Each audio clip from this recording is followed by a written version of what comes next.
The Lord said to Moses, "Go, descend, for your people, whom you led away from the land of Egypt, have sinned. They have quickly withdrawn from the way which you showed them, and they have made for themselves a molten calf, and they have worshipped it, and immolating victims to it, they have said, 'These are your gods, O Israel, who led you away from the land of Egypt.'"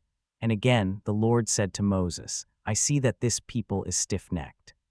Release me so that my fury may be enraged against them, and I may destroy them. And then I will make of you a great nation." But Moses prayed to the Lord his God, saying, "Why, O Lord, is your indignation enkindled against your people, whom you led away from the land of Egypt with great power and with a mighty hand? Why should the Egyptians say, 'He led them out with evil intent, to destroy them in the mountains and to exterminate them from the earth'? Let your anger cease and be appeased over the wickedness of your people.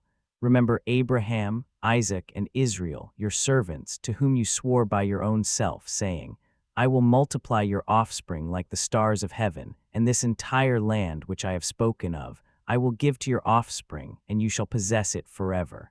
And the Lord was appeased from doing the evil which he had spoken against his people. Remember us, O Lord, as you favor your people.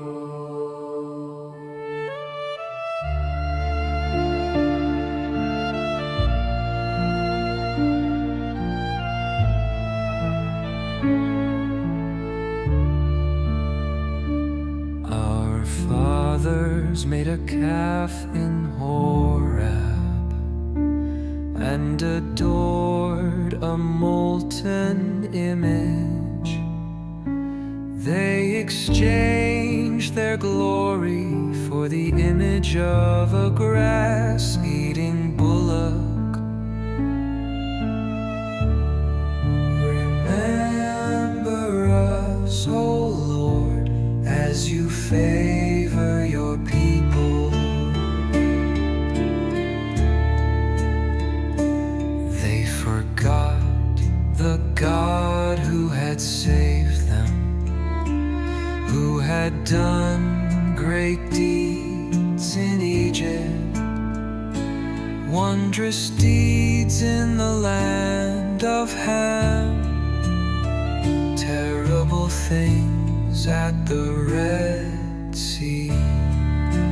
Remember us, O Lord, as you favor your people.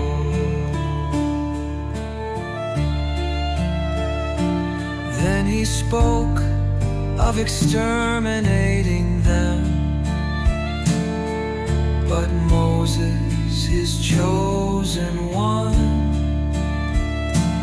withstood him in the breach to turn back his destructive wrath.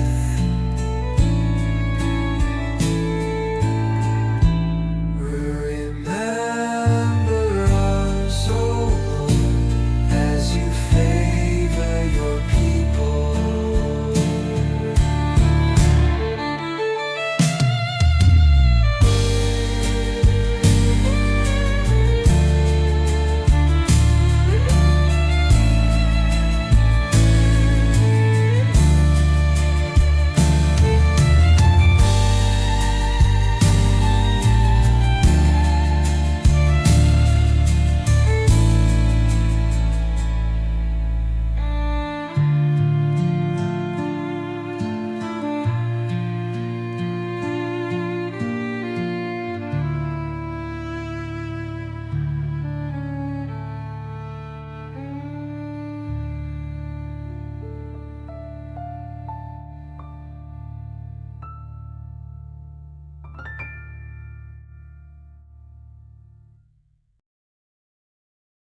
Jesus said to the Jews, "If I offer testimony about myself, my testimony is not true.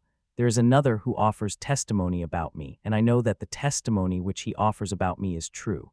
You sent to John, and he offered testimony to the truth. But I do not accept testimony from man. Still, I say these things so that you may be saved. He was a burning and shining lamp, and you were willing for a time to exult in his light. But I have a greater testimony than that of John. For the works which the Father has given me, that I may complete them, These works themselves that I do offer testimony about me that the Father has sent me.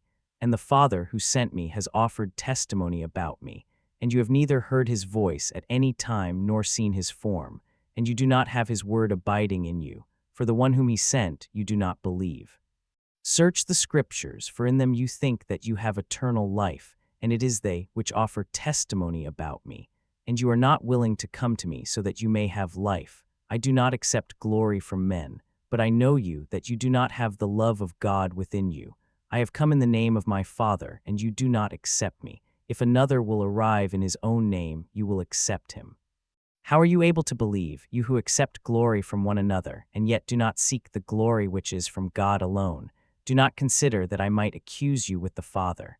There is one who accuses you, Moses, in whom you hope. For if you believed in Moses, perhaps you would believe in me also, for he wrote about me. But if you do not believe in his writings, how will you believe in my words?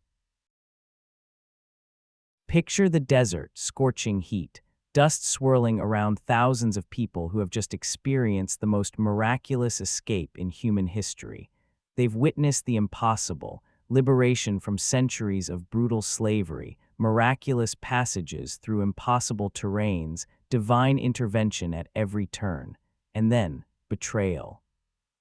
The story of the golden calf is more than an ancient tale of rebellion. It's a raw, unflinching look at human nature. While Moses is receiving divine instructions on the mountain, the people below are already forgetting every miracle they've just experienced.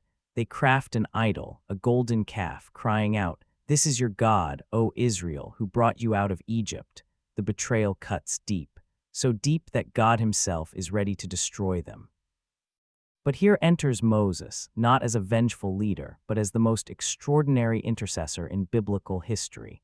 He doesn't condemn, he doesn't distance himself. Instead, he steps into the breach, arguing with God himself. His argument is masterful. He doesn't just appeal to mercy, he appeals to God's own reputation and promise. Why should the Egyptians say you brought them out with evil intent? He asks. Remember your servants Abraham, Isaac, and Israel, and the promises you made. And then God relents. This is not just a historical account. This is a profound theological revelation about the nature of intercession, of covenant, of a love that is stronger than human failure. The psalm echoes this theme. Remember us, O Lord, as you favor your people. It's a collective cry that transcends time, a recognition that our hope lies not in our own perfection, but in God's persistent love. The Gospel of John takes this even deeper. Jesus speaks about testimony, about who truly speaks with authority. He points out a devastating truth. The religious leaders of his time search the Scriptures, believing they understand everything, but they miss the living truth standing right in front of them. You search the Scriptures, Jesus says, because you think you have eternal life through them, but you do not want to come to me to have life. It's a stunning indictment that resonates across centuries. How often do we mistake knowledge for transformation? How frequently do we hide behind religious practices while missing the living, breathing relationship they're meant to reveal? The verse before the gospel provides the ultimate context. God so loved the world that he gave his only begotten Son, so that everyone who believes in him might have eternal life. This is not just a theological statement. This is an invitation to recognize that our failures do not define us. Intercession is a powerful, transformative act. True relationship with God is living, not just intellectual. Redemption is always possible. In our modern world of division, of cynicism, of quick judgments, these readings offer a radical alternative. They show us a God who listens to honest, raw conversation, values relationship over punishment, sees beyond our immediate failures, offers continuous, unmerited redemption. The golden calf moment is our moment, the moment of choice between crafting our own temporary solutions or trusting in a divine plan larger than our understanding. Which will you choose today?